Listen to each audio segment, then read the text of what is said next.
Good evening. We are in Toronto. We arrived around close to 3 p.m. from Montreal today, and I was going to pick up this camera. Oh, it smells good. Then,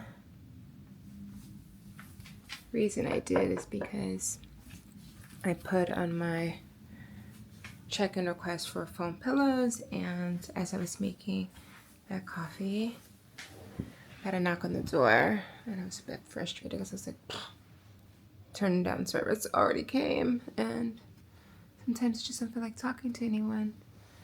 But then you have these pillows. They're huge, and they're warm, and exactly what I needed, in addition to these pillows that are already there. But it's exactly what I needed because I just needed, or I'm craving,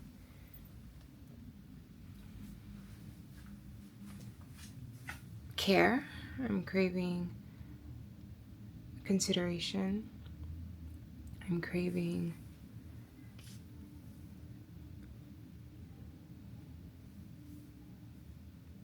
for someone to pay attention to the small details or just indulge in the details.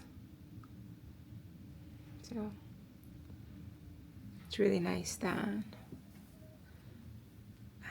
sometimes, I don't think I really would have thought about it until I laid my head down and figured out if the pillows were foam or not. But to be caught off guard with care, whether it's on a smaller level or grander level, just the fact that they wanted to ensure I got the pillows that I needed for a good night's rest. That's what I'm seeking and yearning in life, and I am ensuring to give it to myself by saying yes more to the things that I like to do and not just putting them off for the sake of giving care to others to ensure that they are happy and having a good time whilst I'm not, while I'm not. And I generally can have a good time even if I'm not doing what I want to be doing, but I just realized recently how much I say yes to others and no to myself. I do say yes to myself in ways like cute little hotels and things like that, but that's just a normal part of my life now. Like, that is the lifestyle that I've created and desiring. But I want to say yes to concerts that I enjoy, to places I want to eat at, to the way I want to spend my time, when I want to be nonverbal, when I want to listen to music, when I want to dedicate time to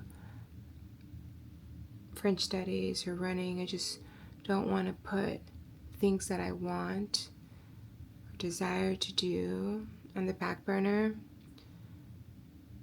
for the sake of others or ensuring that others are getting the care that I am definitely seeking. So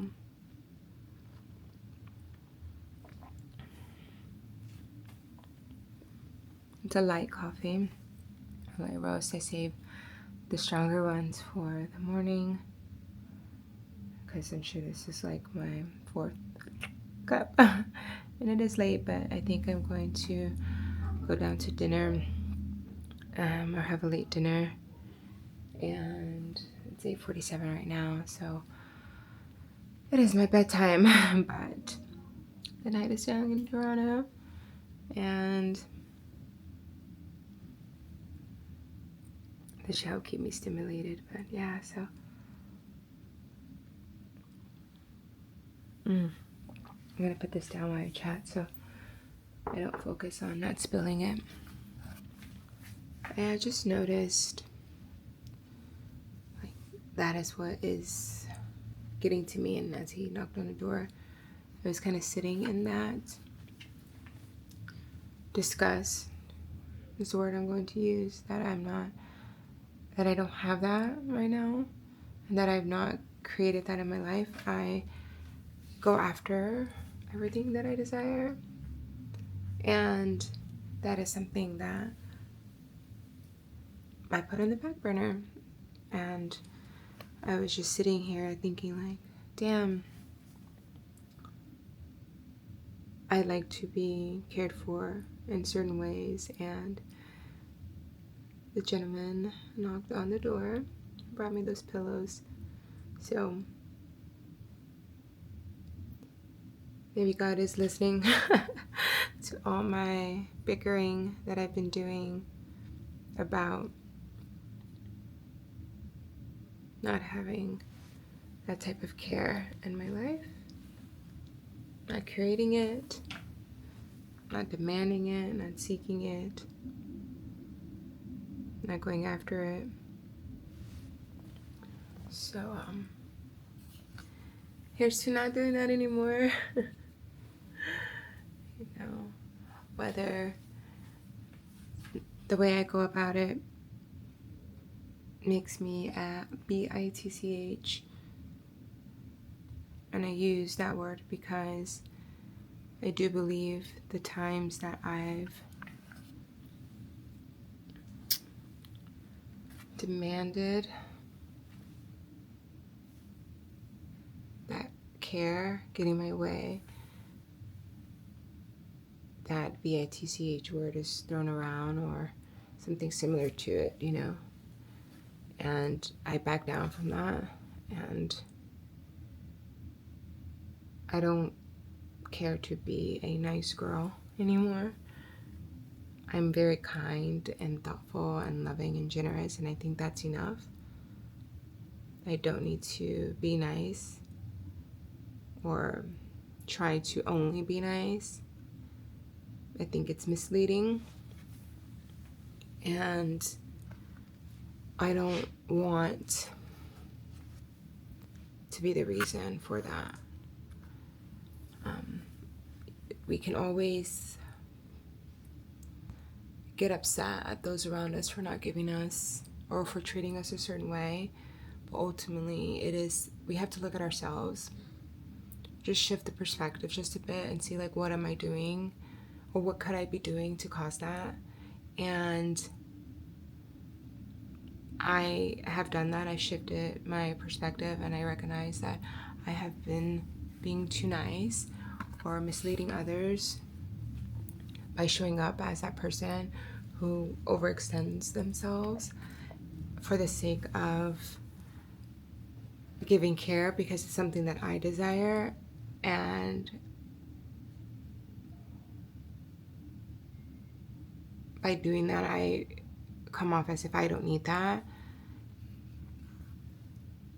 or others perceive that I don't need that. And even when I share that I do, I believe it's overlooked or thought of as like, okay, you have this nice life and you get this or this or that, so how can you say you're not cared for? But clearly I'm lacking something in that regard. So I've done the reflection, I've done the perspective shifting, and now I'm recognizing what I need to do. I don't know how that's going to come to.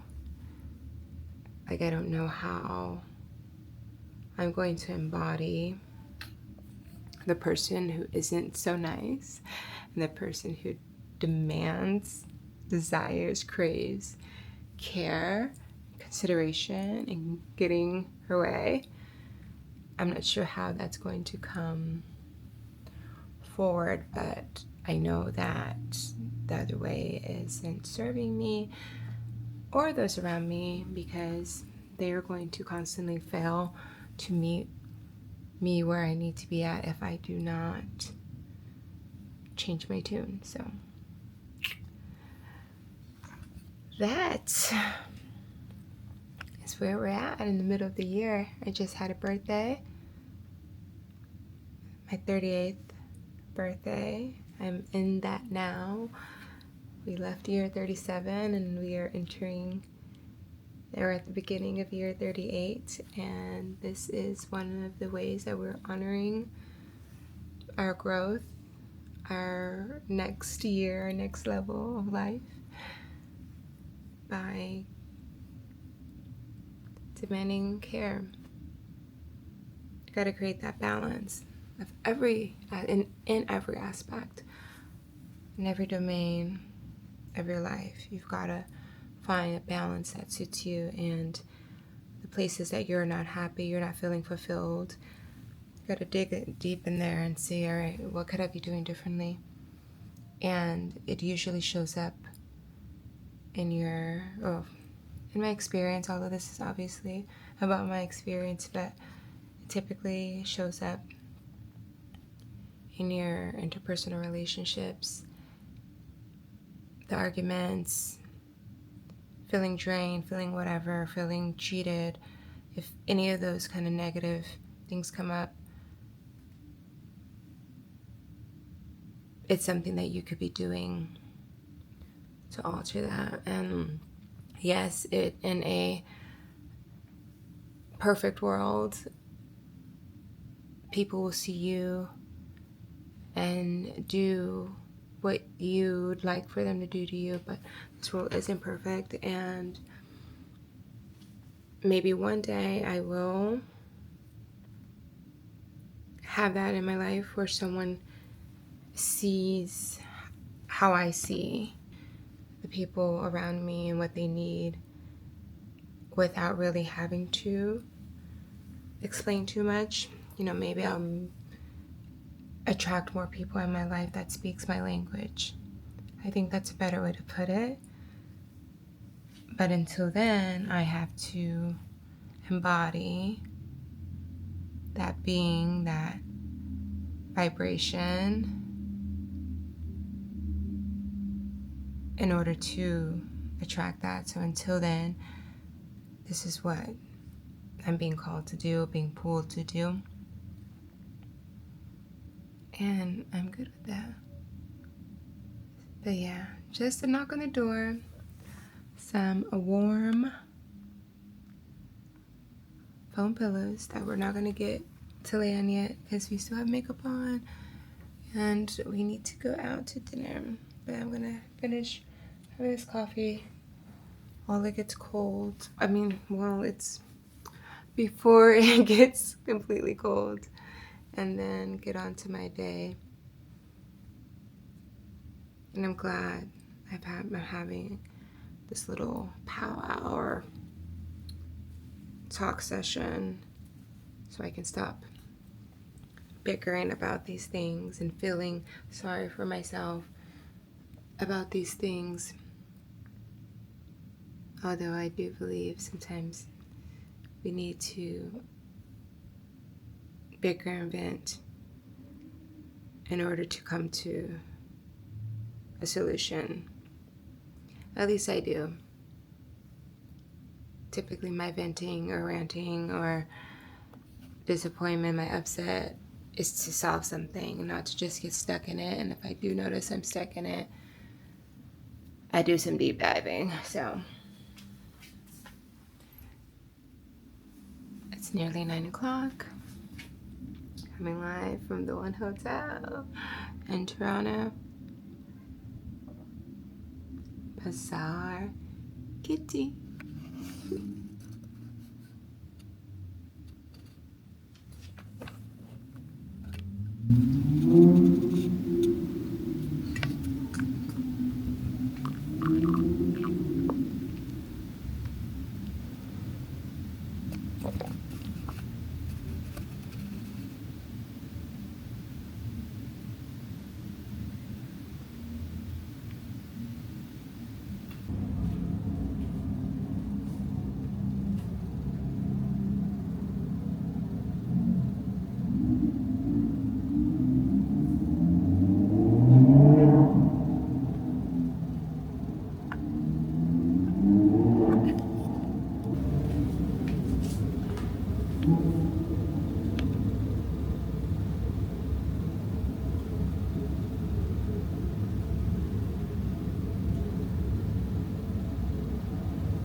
cruise, which will be the highlight of your trip. Our time out to Niagara on the Lake's about an hour and 45 minutes. As we drive through, I'll be pointing out various points of interest. If you take a look to the left-hand side here as we go past on John Street, you can actually see a portion of, and in the summer they opened that white dome. It accommodates 39,000 baseball fans, 50,000 concert fans.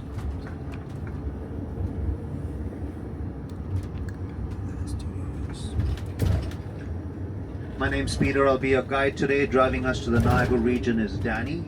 How's the temperature in the back? Good. Good for me. If it gets too cold, let me know. We do have it cranked down a little bit to cool down the bus.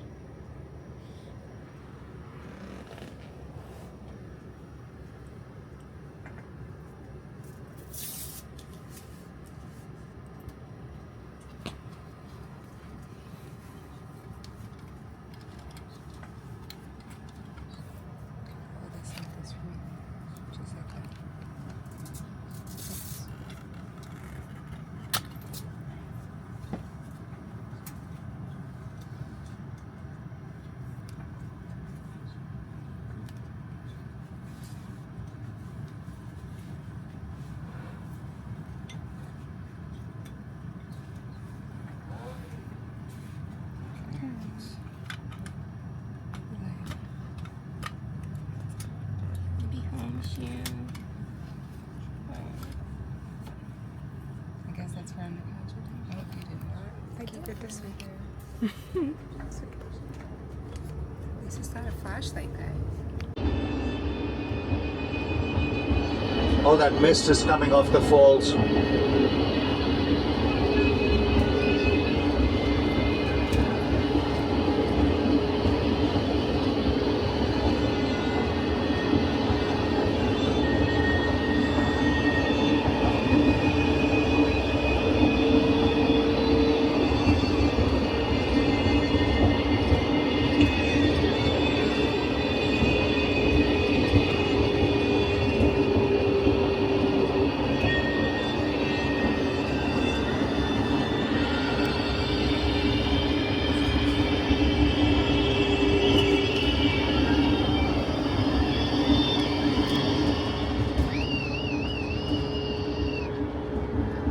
Those are actually elevators.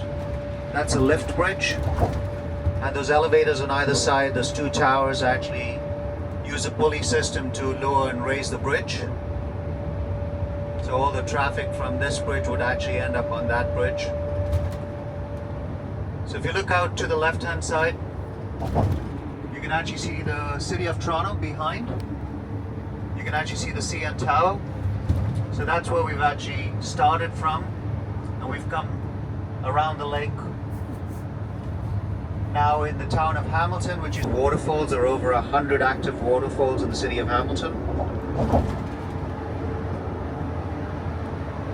Looking out on the lake to the left, you see Lake Ontario. You can see the sun sparkling on the lake. When the Iroquois were actually canoeing into town, they saw the sun sparkling on the water. They named the lake Conadario or Lake Ontario, which is a literal translation.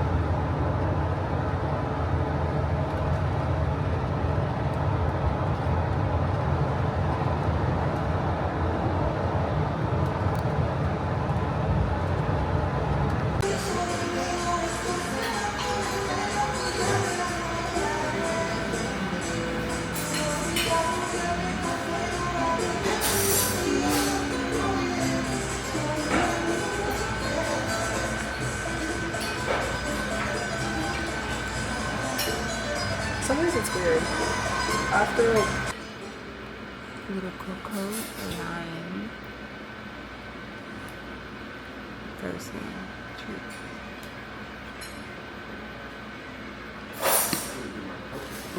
It tastes like key lime pie.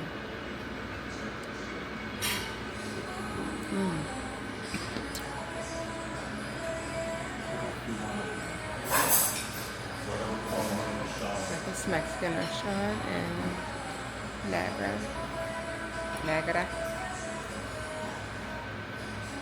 Going to go on a boat tour.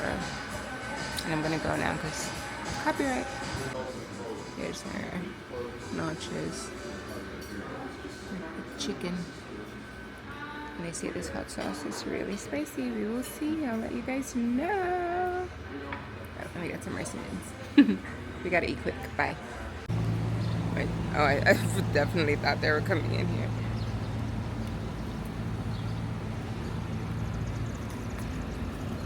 Oh, look at that little car. So cute.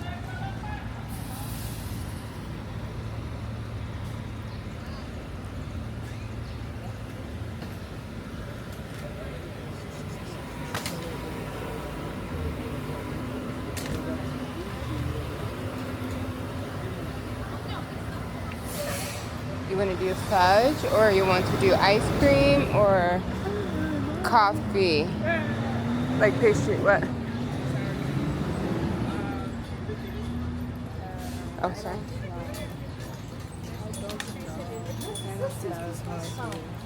Hmm? I don't want anything heavy in my stomach. Okay. So you will maybe just fudge to go then.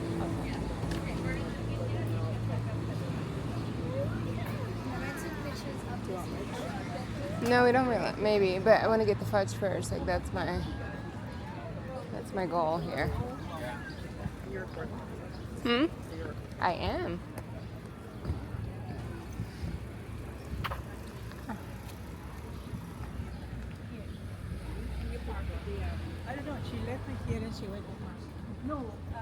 Is this it or is it back there? Hmm?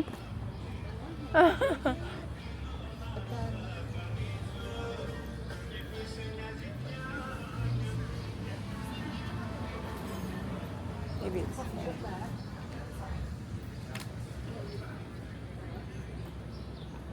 There's gelato over there. Dairy Queen. Have some chocolate.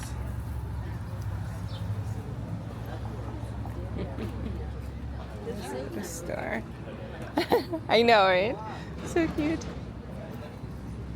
Oh, I like the bags.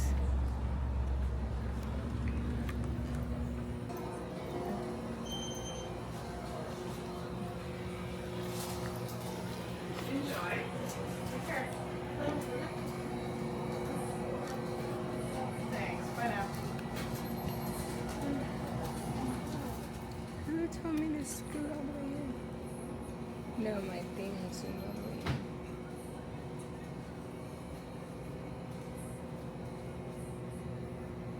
There's almond. Would you like any sea salt in there or anything? Sea salt. Oh, okay.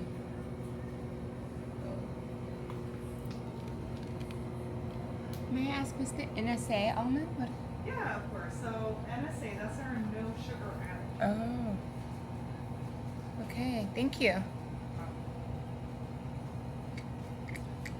You're looking for the almonds. We do have that one here. Here, yeah, I think I'm gonna have one of those. I just want to see my options before I choose.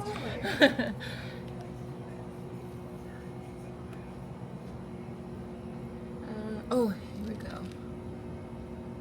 Actually, can I have an almond mogul? That's like a turtle, right? Yeah, got it. Perfect. Thank you. You said pecan? The almond, yes, ma'am. No, it's Do okay. you like the milk chocolate? Sure, yes, ma'am. Okay. Thank you. Could I do the sea salt toffee rich with the milk chocolate? Milk chocolate? Yeah, thank you. And then, honey, would you like any of these like cute little guys to go? I see like that, champagne and strawberries. Do the beaver balm? Yeah, The beaver balm. the beaver balm, and then can I do the champagne and strawberries balm? Of course. Thank Thank you. you. Look how cute these little guys are.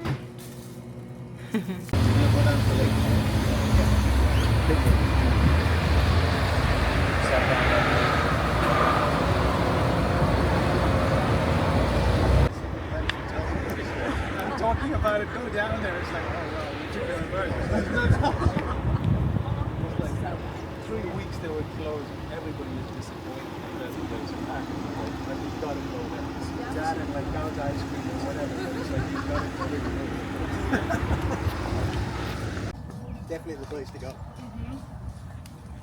you want to sit up front, I can take a picture of you guys. Come on. So they've actually got one in Edinburgh as well. The other also. Yeah. But that one doesn't have a second stand.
Holy moly.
Misalignment in care weighs heavily, almost like grief. Not loud grief, the kind that arrives when you begin mourning. The space between the care you offer so freely and the care that doesn't seem to find its way back. I've noticed that feeling has a taste. Bitter, like the white pith beneath the peel of a lime. A bitterness that lingers longer than you expect. It made me question myself, not others, myself. Is my desire to care for others truly generous? Or have I expected something in return all along? If resentment is present, what is it trying to tell me? Those questions followed me. Between long walks, busy streets, conversations, and small moments asking to be noticed before they were answered. Sometimes I met them with a sour face, sometimes with a bite of my tongue, until I grew tired of carrying them and decided to redistribute the weight. Not by caring less, but by carrying it differently. I found myself standing beneath the mist of the falls. The water never asked who deserved it. It poured. Endlessly, generously, without keeping score. And still, it was never diminished. Standing there, camera rolling, I felt something unexpected. Gratitude. Not the kind reserved for extraordinary moments. The kind that bows its head. For a moment, I realized I had arrived expecting to receive the view, the experience, the spectacle, as though this immense offering simply belonged to me. Instead, I found myself wanting to offer something back. Not because the falls needed it, but because I did. A quiet thank you. A small acknowledgement. A way of saying, I see what you've given me. I don't want to pass through unchanged. I hope what you've offered me today continues flowing towards someone else tomorrow. Maybe that's what reciprocity really is. Not keeping score, not making sure every gesture is returned by the same hands, but recognizing that giving has its own rhythm, and that rhythm becomes unsustainable when we repeatedly pour ourselves into places that remain closed. I've been learning that a generous heart still needs places where generosity can land, where care is recognized, received, returned. Who knew that feeling a little salty would become an invitation instead of a destination?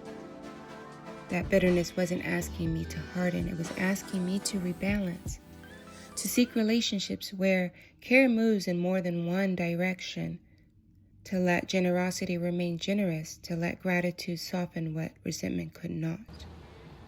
Perhaps reciprocity isn't the opposite of giving. Perhaps it's what allows giving to remain beautiful. Just 1 second, because I want to hurry up and get this before. We're at this cute little place. It's called, what is it called? Rosario Cafe. Let's look at it. I don't want to get you.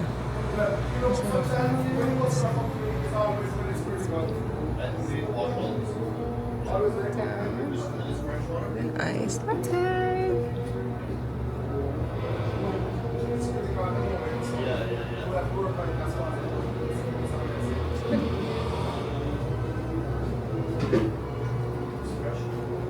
Just a random place in an area called Yorkville, which I think if I would ever come back to Toronto, this is where I would stay. But even then, Toronto's just ain't it. Sorry, guys.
Thank you. This place is so cute. Yeah.